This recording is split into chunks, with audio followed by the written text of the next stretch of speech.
ಶೌಕತ್ ಕಾತರ್ಕಿ ಹಾಗೂ ಯಾಸೀನ್ ಸಾಬ್ ಬೋದ್ಲೆ ಖಾನ್ ಇವರ ಸಾರಥ್ಯದಲ್ಲಿ ಕರುನಾಡ ಘರ್ಜನೆ ನ್ಯೂಸ್.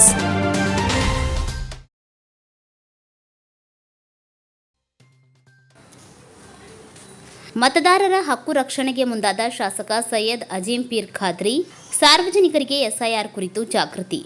ಶಿಗ್ಗಾಂ ಸವಣೂರು ಮತಕ್ಷೇತ್ರದಲ್ಲಿ ಜನಸೇವೆಯ ಮತ್ತೊಂದು ಹೆಜ್ಜೆ. ಶಿಗ್ಗಾಂ ಸವಣೂರು ಮತಕ್ಷೇತ್ರದ ಹುಲಗೂರು ಗ್ರಾಮದಲ್ಲಿ ದಿನಾಂಕ 6/7/2026 ಬೆಳಗ್ಗೆ ನಡೆದ ಕಾರ್ಯಕ್ರಮದಲ್ಲಿ ಕರ್ನಾಟಕ ಸರ್ಕಾರದ ಹೆಸ್ಕಾಂ ನಿಗಮದ ಅಧ್ಯಕ್ಷರು ಹಾಗೂ ಜನಪ್ರಿಯ ಮಾಜಿ ಶಾಸಕರಾದ ಸನ್ಮಾನ್ಯ ಶ್ರೀ ಸೈಯದ್ ಅಜೀಂ ಪೀರ್ ಖಾದ್ರಿಜಿಯವರು ಭಾಗವಹಿಸಿ ಸಾರ್ವಜನಿಕರಿಗೆ ಮಹತ್ವದ ಮಾಹಿತಿ ನೀಡಿದರು.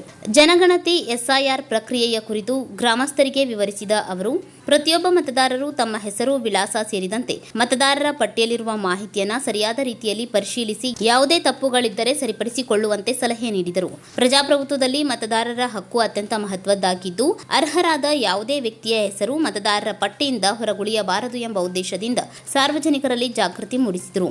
ಪ್ರತಿಯೊಬ್ಬರೂ ಜವಾಬ್ದಾರಿಯಿಂದ ತಮ್ಮ ಮತದಾನದ ಹಕ್ಕನ್ನು ಕಾಪಾಡಿಕೊಳ್ಳಬೇಕು ಎಂದು ಮನವಿ ಮಾಡಿದರು. ಕ್ಷೇತ್ರದ ಜನರ ಸಮಸ್ಯೆಗಳಿಗೆ ಸ್ಪಂದಿಸುತ್ತಾ ಸಾರ್ವಜನಿಕ ಸೇವೆಯನ್ನ ತಮ್ಮ ಪ್ರಮುಖ ಜವಾಬ್ದಾರಿ ಎಂದು ಪರಿಗಣಿಸಿರುವ ಶ್ರೀ ಸೈಯದ್ ಅಜೀಂ ಪೀರ್ ಖಾದ್ರಿಜಿಯವರ ಈ ಕಾರ್ಯಕ್ಕೆ ಗ್ರಾಮಸ್ಥರಿಂದ ಮೆಚ್ಚುಗೆ ವ್ಯಕ್ತವಾಯಿತು.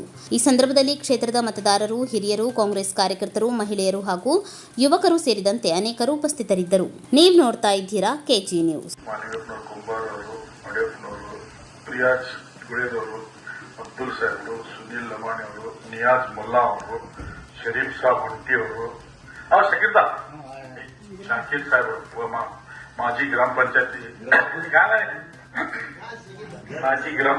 ಸದಸ್ಯರು, ಕಾರಣಿಯ ಹಿರಿಯ ಮುಖಂಡರಾದ ಶಾಕೀರ್ ಸಾಹೇಬರು ಮತ್ತು ಉಳಿದದೆಲ್ಲ ನಮ್ಮ ಮಿಸ್ತ್ರಿ ಮತ್ತು ನಮ್ಮ ಈ ವಾರ್ಡಿನ ಪಂಚಾಯತಿ ಸದಸ್ಯರಾದ ಬಂಗಾರಪ್ಪನವರು, ಎಲ್ಲ ಆತ್ಮೀಯರು, ಗುರು ಹಿರಿಯರು, ಎಲ್ಲ ಮಹಿಳಾ ತಾಯಂದಿರು,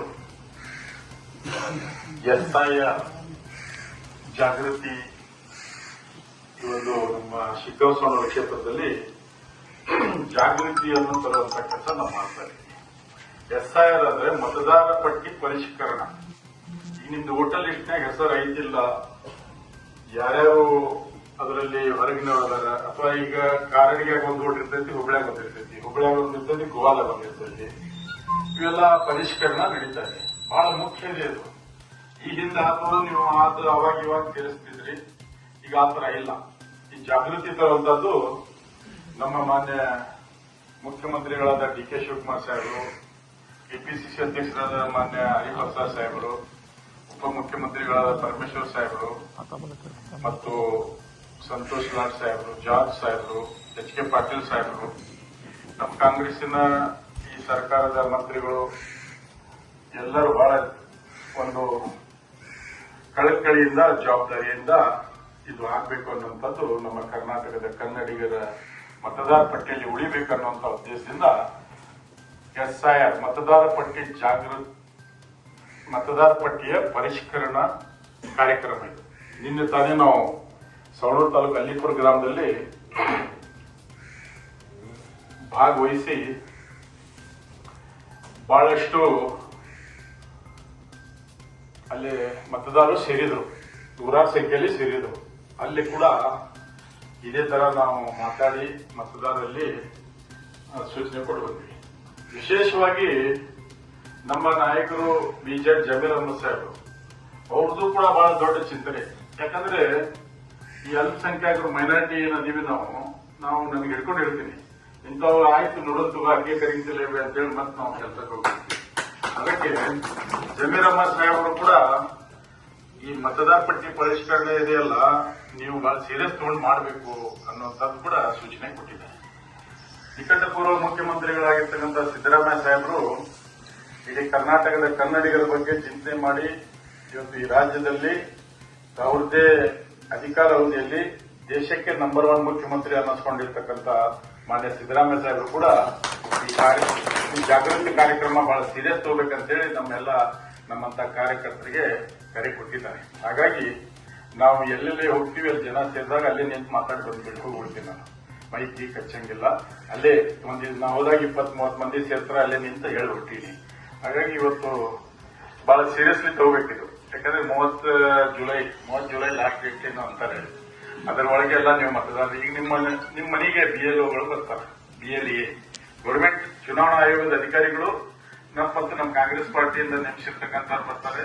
ಅವ್ರು ಬಂದಾಗ ಒಂದಿಷ್ಟ ಫಾರ್ಮ್ ಇರ್ತೈತಿ. ಈ ಫಾರ್ಮ್ ಅವರು ನಿಮ್ ಮಾಹಿತಿ ಕೇಳ್ತಾರೆ. ಮೊದಲ ಈ ಫಾರ್ಮ್ ನಲ್ಲಿ ನಿಮ್ ಫೋಟೋ ಬಂದಿರ್ತೈತಿ.